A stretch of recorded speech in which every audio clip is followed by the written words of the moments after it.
अस्सलाम वालेकुम, बिस्मिल्लाहिर्रहमानिर्रहीम। आज हम गोभी बनाने की रेसिपी शेयर करते हैं।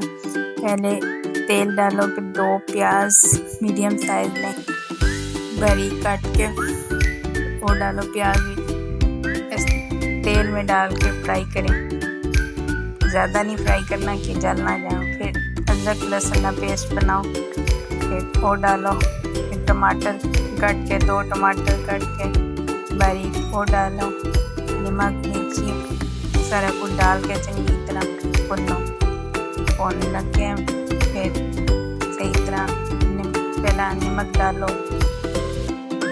मिर्ची डालो, हल्दी, धनिया, कसूरी मेथी एंड में डाल के चंगी तरह भून के फिर मसाला जो नीचे लग गया भी ना सही तरह भून के फिर गोभी दूसरे चूल्हे पर बॉईल कर लो। गोभी आलू पानी डालो, उसे एक बॉयल आवे फिर पानी काट छोड़ो।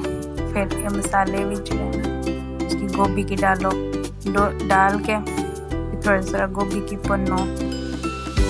गोभी की भुन के मसाला जो चंगी तरह पहले भुनना है, फिर उसमें गोभी डाल के थोड़ा सा भुन के फिर पानी है ना तरौंका मारो ताकि जो है वो गोभी अगर कोई कसर है उस गोभी भी गल जाए और नीचे लगे नहीं। आँच बिल्कुल हल्की कर छोड़ो ताकि दम में गोभी पकसी ना, बड़ी मजे नहीं पकनी है गोभी। फिर जो है गोभी का सीजन नहीं वैसे इतनी जो है वो मज़े नहीं लगनी है। फिर हरिया मिर्चा धनिया कट के पाओ, मतलब गल जावे पक के तैयार हो जावे।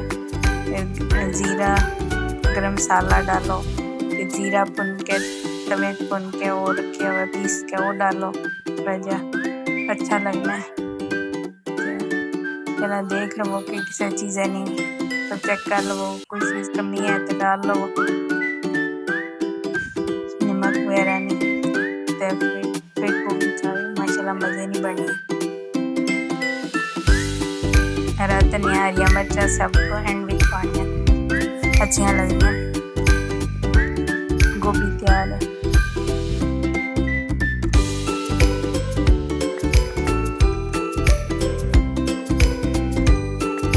चेक कर लो सही तरह गल गई है गोभी। आजकल आलू भी इस तरह आने के वो गलने नहीं, फ्रीजर ले लिया कैसे